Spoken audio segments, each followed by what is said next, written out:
So welcome to this Travel Weekly webcast. I'm Ian Taylor and I'm joined today by Mark Tanzer, Chief Executive of Abta. Welcome, Mark. Thank you, Ian. Good afternoon. Grant Shapps' announcement about the removal of testing requirements for vaccinated travellers from February the 11th was obviously very welcome. What impact have you seen on members' bookings? Anecdotally, very strong.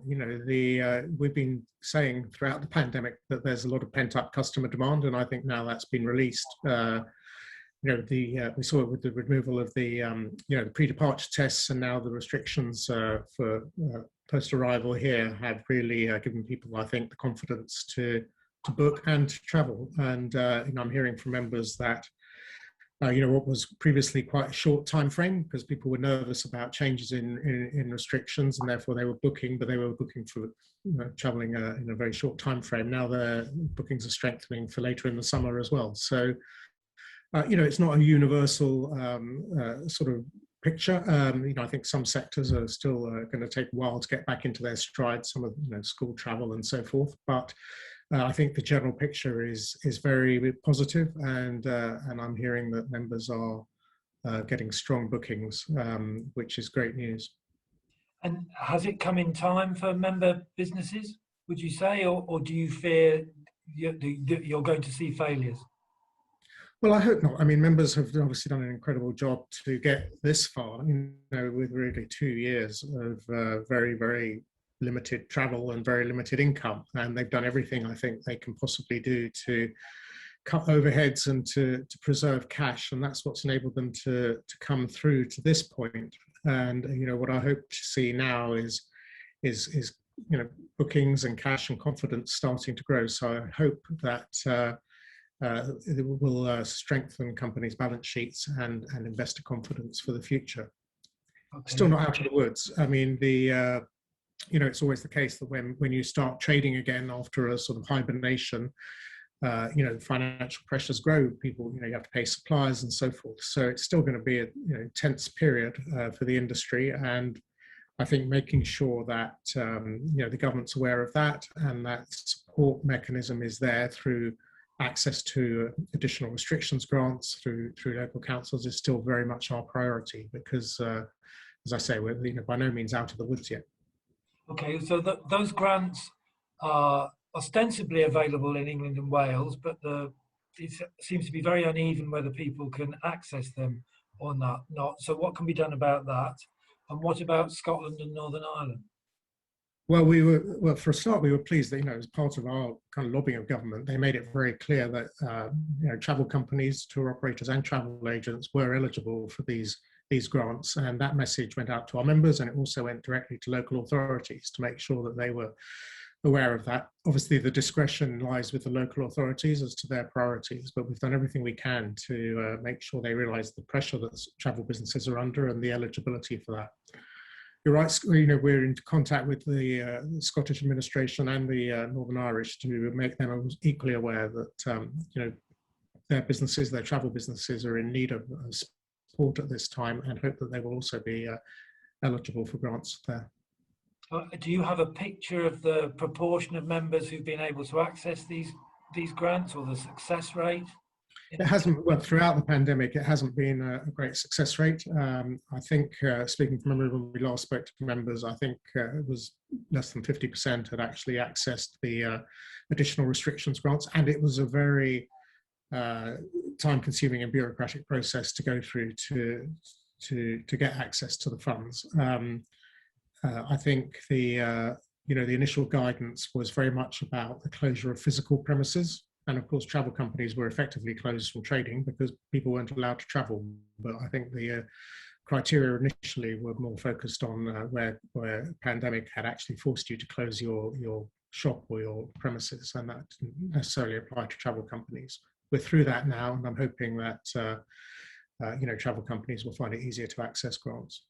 Okay, the member survey you published, or the results of the survey you published in December, painted a pretty grim picture of the situation for businesses. 22% of turnover compared to pre-COVID and so on. Are you going to follow up that survey now? Yeah, we will. We'll get a bit further into the booking season to get a proper picture of how that's changing, and I hope it will be a a much improved year-on-year picture, or compared to the pre-pandemic. We'll start to see a return to some sort of level of normality. But it's very difficult to predict exactly when things will be back to the level we were at before the pandemic. Lots of different factors come into play, but I do see, as I said, customer confidence is returning very strongly, and the appetite for travel is undiminished.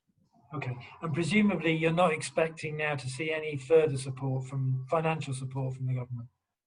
Our focus with the Treasury is really on supporting them to make sure we don't have restrictions coming back.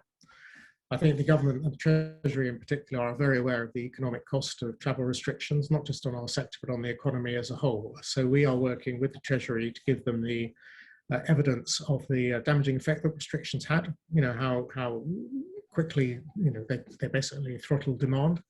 And that's the focus of our discussions with the Treasury now, rather than, obviously we're making it very clear that the sector is in financial difficulties after 2 years of not trading, but really our focus is on making sure that we don't have restrictions come back again.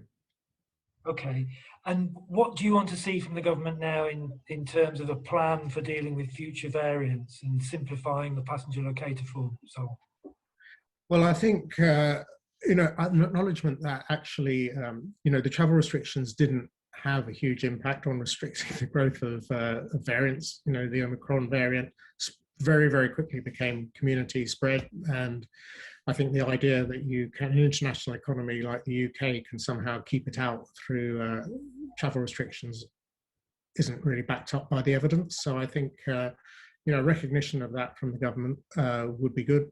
As you said, I think the passenger locator form was created in response to those testing requirements and the pandemic. It's still with us. Definitely needs to be simplified.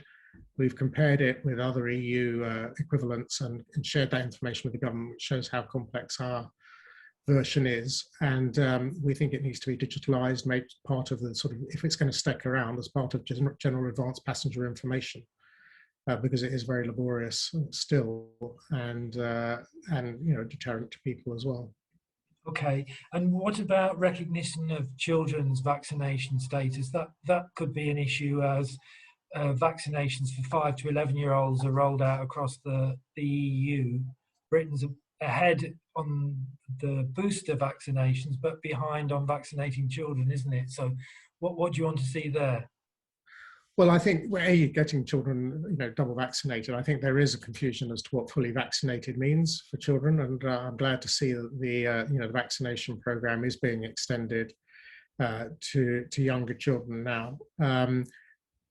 Some kind of reciprocal understanding of what fully vaccinated means, because obviously what we do is one thing. Other destinations are still not recognizing children as fully vaccinated if they've only had one vaccination, or if they're traveling with parents who are fully vaccinated. So it is a mixed picture at the moment. We'd like to see, as other countries' vaccination rates rise, some kind of commonality as to what fully vaccinated means, and obviously restrictions lifted for children who come into that category. Are you concerned that there's a risk of the validity of vaccination certificates differing?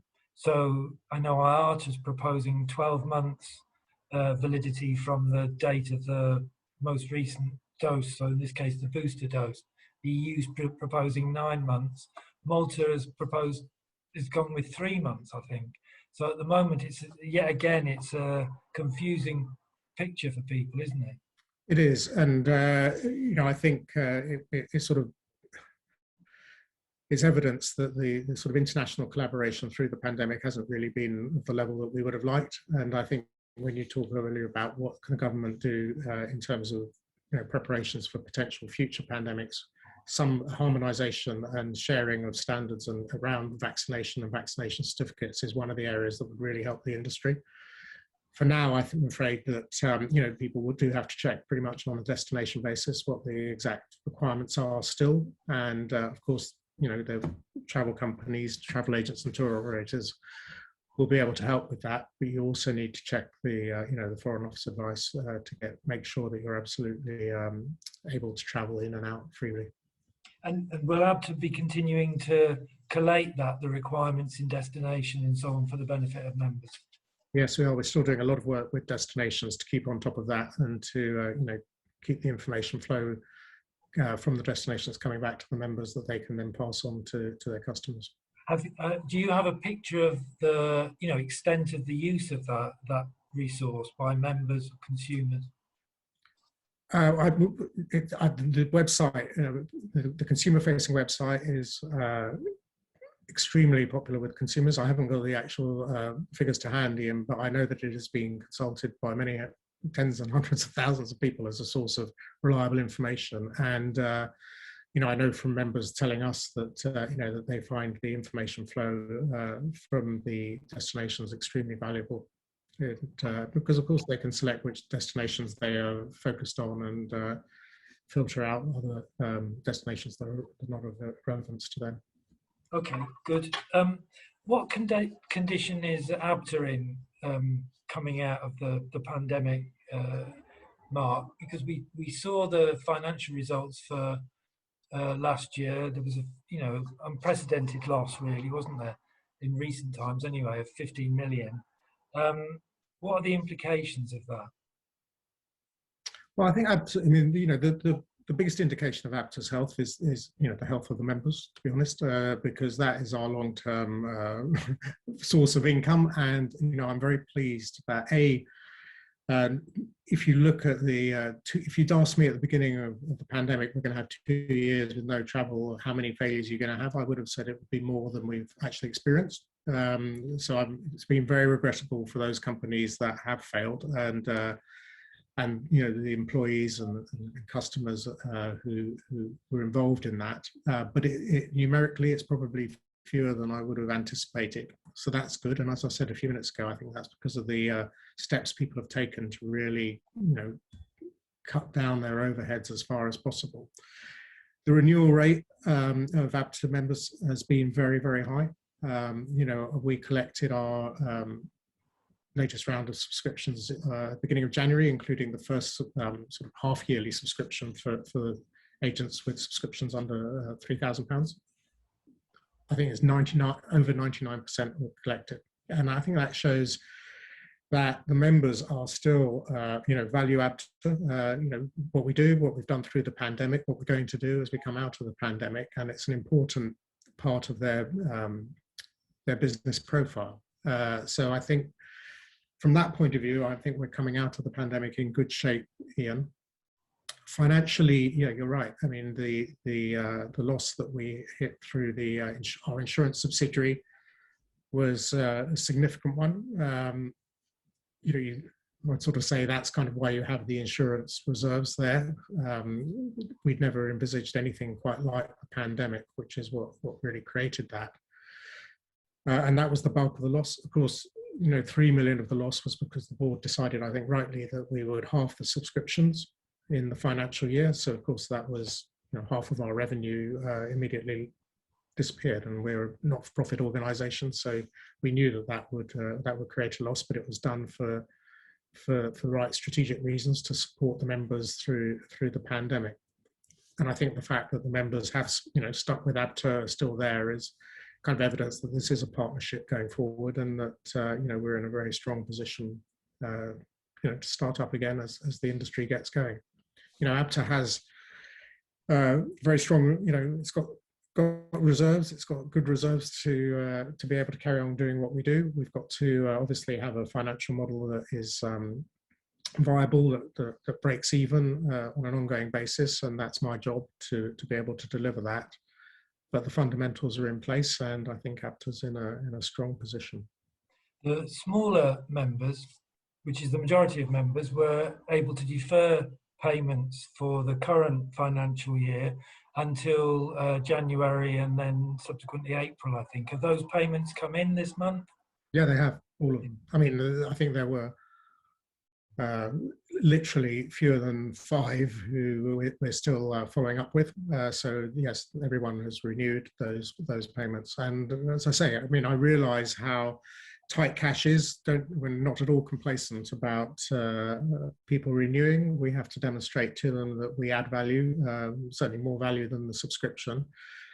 And but I think the fact that even when cash is very tight, companies want to be an Abta member shows the value that that the organisation has for them commercially. Okay, you're reviewing the subscriptions in light of the pandemic and the hit on turnover people have taken, because obviously the subs traditionally are related to turnover, and you're also looking at the services Abta provides. What are you considering there, and will we see a reduction in the services Abta offers, and maybe a change in the way subscriptions are calculated from the next renewal?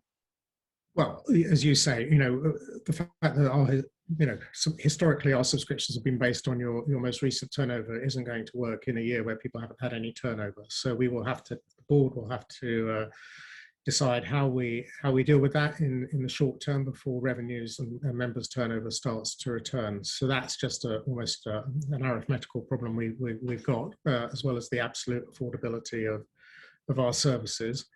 We do very regular member research on the services we offer, how important they are and how they're valued. And trust me, if it's not important and it's not valued, we don't do it.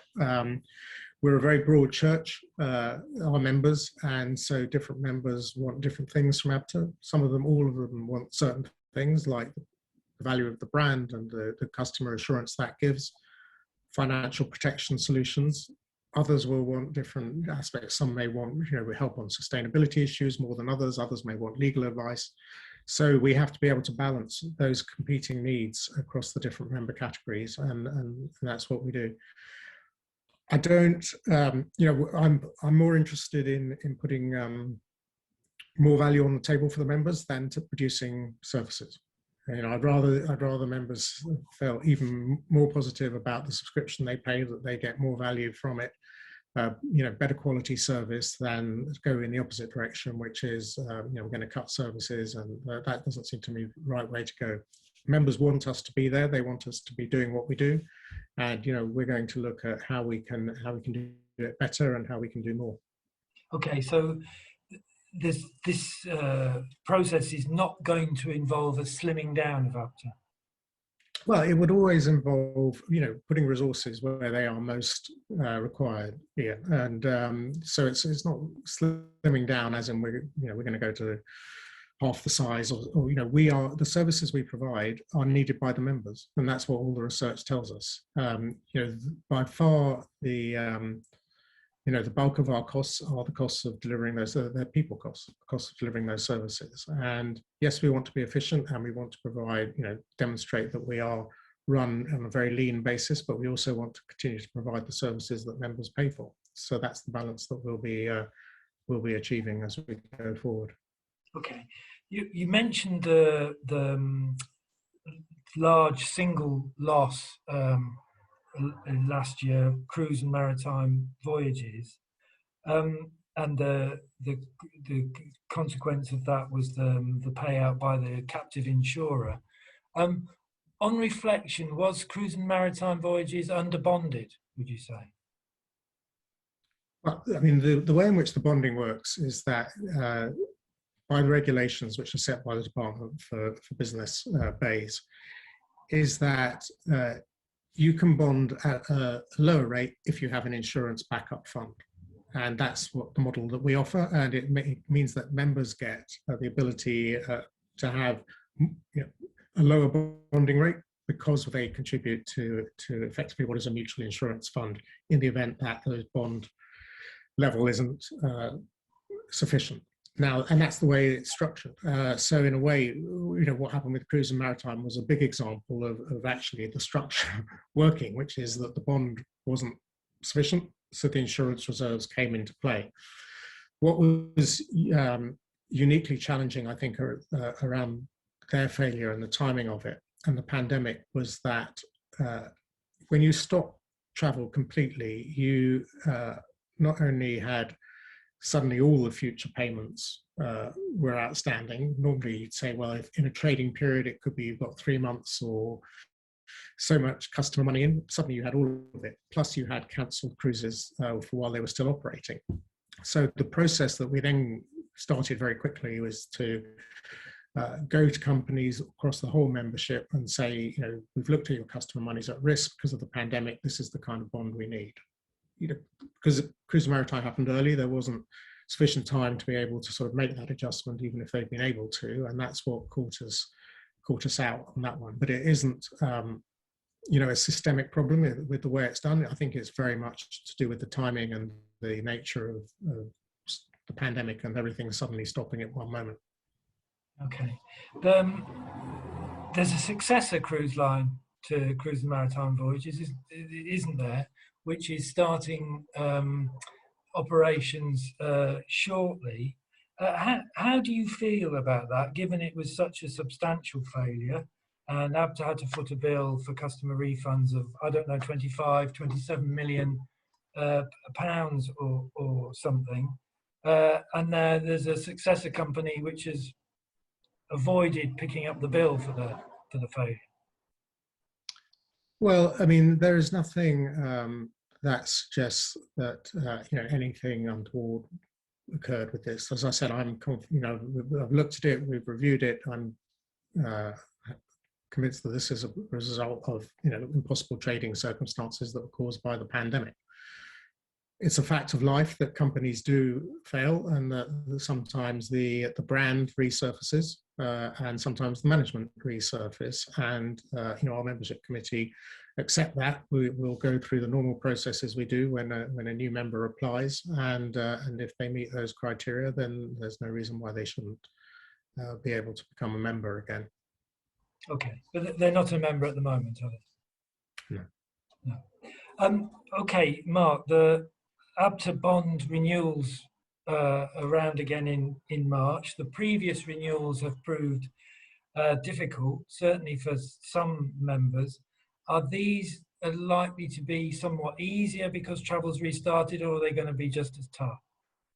The September round of renewals was tough, but I would say that, you know, just the members have got through them. You know, working with us, with the financial providers, you know, in a very tough market with the financial, you know, providers taking a dim view of travel, hasn't been easy, but they have come through. You know, there were predictions by some industry commentators that there would be Armageddon or meltdown. I forget what the word was, but it hasn't happened. It's been tough for sure, but they've come through that. This next round will also be challenging because you know, the trading hasn't yet come back and the balance sheets aren't in great position. But on the other hand, I think the financial markets can see that you know, we may have turned the corner in terms of the pandemic impact, and that should give more confidence. And you know, in a competitive market, I think they will be able to find those bonds that are required. So it won't be easy, but you know, I don't see why we won't be able to have the same success rate that we had with the September bond renewals. And will bonds in general be higher than a year ago or in March 2020, or about the same? What will be the requirements for most businesses, would you say?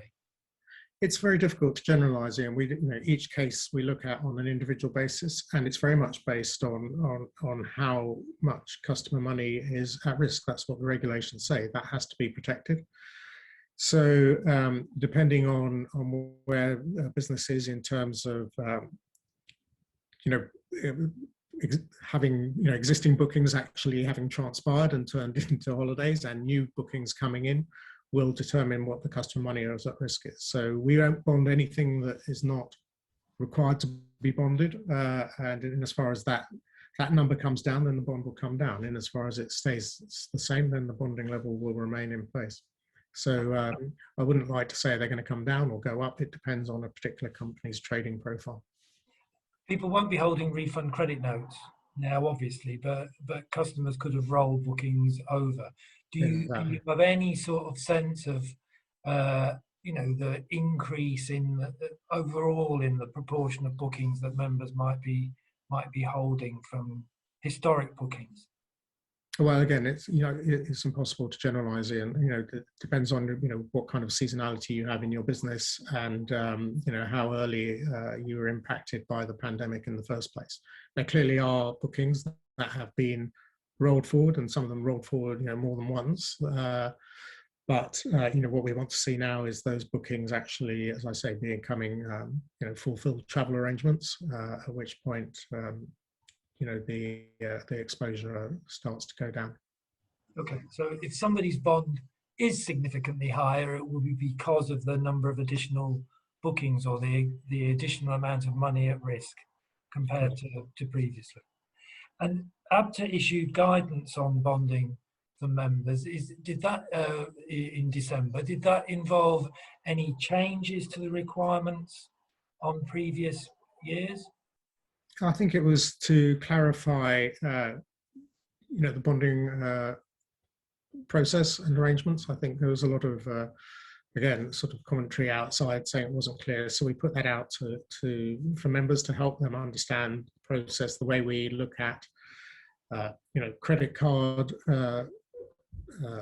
allowances. So, if a large proportion of any proportion of your bookings can be demonstrated to be, under a UK credit card to a UK customer, then we can give an allowance, because that won't be 100%, but we recognise that some of the refund liability will be picked up by the credit card companies. So it was really clarifying that for the members, but there hasn't been a fundamental change in the way we assess bonds, which, as I say, is very much looking at the customer monies at risk. Okay, there is one significant change, of course, isn't there, which is that Abta will accept trust arrangements for the first time. Are you seeing any members opt in to using trust arrangements for this renewal? We're in discussion with a small number at the moment who have expressed interest. None of those has yet kind of materialized. But I think, the statement we made last, say that we accept that an Abta member may provide their financial protection by means of a third-party trust arrangement was a good one. Members have been saying that would give them a flexibility that they were looking for, and the door is open if the right criteria are met.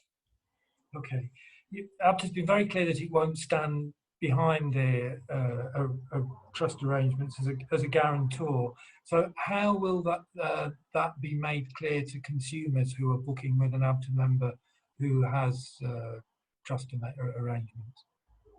Well, we will have to make sure in their terms and conditions that it says this is how they comply with the package travel regulations, and that is upfront and clear in their booking conditions. We already have that with some companies who provide financial protection through financial failure insurance. So it's not unprecedented that this is the case, and I think it should be possible to make it unambiguous for the customers that that's how their protection is being provided. Okay, so there won't be any obvious difference for a customer booking with an Abta member who has trust arrangements in place, but the terms and conditions will make it clear. Yeah. And do you have agreements in place with any trust providers at this stage? Not as yet, no. But we are talking to them at present. I mean, this is very recent that we've opened the door on this, so those discussions are happening as we speak.